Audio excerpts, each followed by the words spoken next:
ರೇಣುಕಾಸ್ವಾಮಿ ಹತ್ಯೆಯ ಬಳಿಕ ಸದ್ಯ ಗೃಹ ಸಚಿವರು ಬಂದು ರೇಣುಕಾಸ್ವಾಮಿ ಅವರ ನಿವಾಸಕ್ಕೆ ಭೇಟಿ ಕೊಟ್ಟರು. ಈ ಸಂದರ್ಭದಲ್ಲಿ ಏನೆಲ್ಲ ಮಾತನಾಡಿದ್ರು, ಅವ್ರ ತಂದೆಯವರು ನಮ್ಮ ಜೊತೆಲಿದ್ದಾರೆ. ಸರ್, ಪ್ರಮುಖವಾಗಿ ಈಗ ಗೃಹ ಸಚಿವರು ಬಂದಿದ್ರು, ಜೊತೆಗೆ ಈಗ ಗೋವಿಂದ ಕಾರಜೋಳ ಅವರು ಕೂಡ ಬಂದಿದ್ರು, ವಿಜೇಂದ್ರ ಅವರು ಕೂಡ ಬಂದಿದ್ರು. ಏನಂತ ಮಾತಾಡಿದ್ರು ಸರ್? ಏನ್ ಹೇಳಿದ್ರು? ಏನಿಲ್ಲ, ನಮಗೆ ಧೈರ್ಯವಾಗಿರಿ ಅಂದರು. ನಾವು ಸರ್ಕಾರ ಸರಿಯಾಗಿ ಮಿನಿಸ್ಟ್ರ್ ಅಂತೂ ಸರಿಯಾಗಿ ನಾವು ಕಾರ್ಯ ಇದು ಮಾಡ್ತಾಯಿದ್ವಿ. ಪೊಲೀಸ್ ಸ್ಟೇಷನ್ ಕಾರ್ಯ ಏನು ಇದು ಮಾಡ್ತೋ ಅದೆಲ್ಲ ಮಾಡ್ತಾ ಇದ್ದಾರೆ. ಇಲ್ಲಿಗೂ ಅಪರಾಧಿಗಳನ್ನು ಏನು ಇದರ ಶಿಕ್ಷೆ ಆಗೇ ಆಗುತ್ತೆ, ಯಾವ ರೀತಿ ಬಚಾವ್ ಆಗೋದಿಲ್ಲ. ನಿಮಗೆ ನಮ್ಮ ಸರ್ಕಾರ ಪೂರ್ಣ ಬೆಂಬಲ ಕೊಡ್ತಾ ಇದೆ. ಧೈರ್ಯವಾಗಿರ್ರಿ. ನಿಮಗೆ ಏನು ಅನುಕೂಲತೆ ಬೇಕೋ ಅದೆಲ್ಲ ಮಾಡಲಿಕ್ಕೆ ನಾವು ಪ್ರಯತ್ನ ಮಾಡ್ತೀವಿ. ಚೀಫ್ ಮಿನಿಸ್ಟರ್ ಮಾತಾಡ್ತೀವಿ, ಸಾಧ್ಯವಾದಷ್ಟು ಸಹಾಯ ಮಾಡ್ತೀವಿ.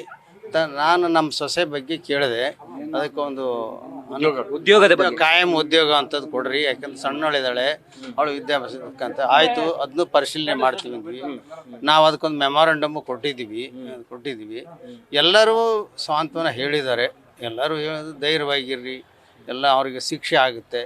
ನಮಗೆ ಬೇಕಾಗಿರೋದು ಶಿಕ್ಷೆನೇ, ನಮ್ಮ ಸೊಸೆಗೆ ಒಂದು ಉದ್ಯೋಗ. ನಮಗೇನೆಂದರೆ ಇಷ್ಟು ಆಗಬೇಕು ಅಂತ ಒಂದು ಆಸೆ ಇದೆ. ಅಂದರೆ ಅವನಿಗೆ ಶಿಕ್ಷೆ ಆದರೆ ಆ ಮಗನ ಆತ್ಮಕ್ಕೆ ಶಾಂತಿ ಸಿಗುತ್ತೆ. ನಮಗೆ ಪದೇ ಪದೇ ಅವನ ಕಿರುಕುಳ ಕೊಟ್ಟದ್ದೇ ನನಗೆ ನೆನಪಿಗೆ ಬರುತ್ತೆ. ಹೀಗಾಗಿ ಆ ಒಂದು ಇದು ಬೇಡಿಕೆ ಕೊಟ್ಟಿದ್ದೀವಿ. ಎಲ್ಲರೂ ಕೂಡ ಸ್ಪಂದಿಸಿದ್ದಾರೆ. ನಮ್ಮ ಮಾಧ್ಯಮದವರು ಸ್ಪಂದಿಸಿದ್ರಿ, ಪೇಪರ್ನಲ್ಲಿ ಸ್ಪಂದಿಸಿರಿ. ಇಡೀ ಕರ್ನಾಟಕ ಜನತೆ ನನ್ನ ನೋವಿಗೆ ಎಲ್ಲ ಎಲ್ಲ ಬೆಂಬಲ ಕೊಟ್ಟಿದ್ದಾರೆ.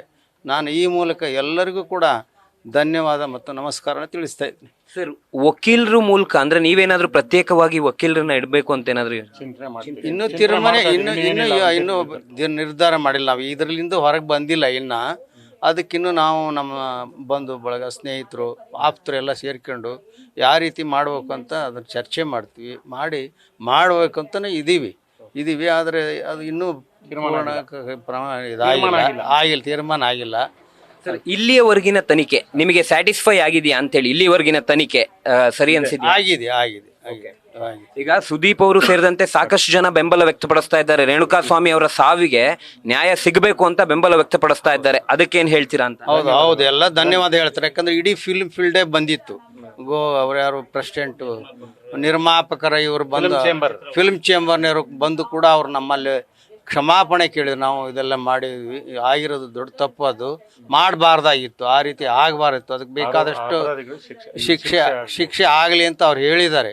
ಆಮೇಲೆ ಅದಕ್ಕೆ ಬೇರೆ ಆದಷ್ಟು ಅವ್ರೇನು ಆಗಿದ್ರೆ ಬೇರೆ ರೀತಿ ಇದು ಮಾಡಬಾಯ್ತು. ಹಿಂಗೆ ಅಮಾನುಷವಾಗಿ ಕೊಲೆ ಮಾಡತಕ್ಕಂಥ ಏನು ಘಟನೆ ಅಲ್ಲ ಅಂತ ಅವರು ಕೂಡ ಸಾಂತ್ವನ ಹೇಳಿ ಅವರು ಸಹಾಯ ಮಾಡಿ ಹೋಗಿದ್ದಾರೆ.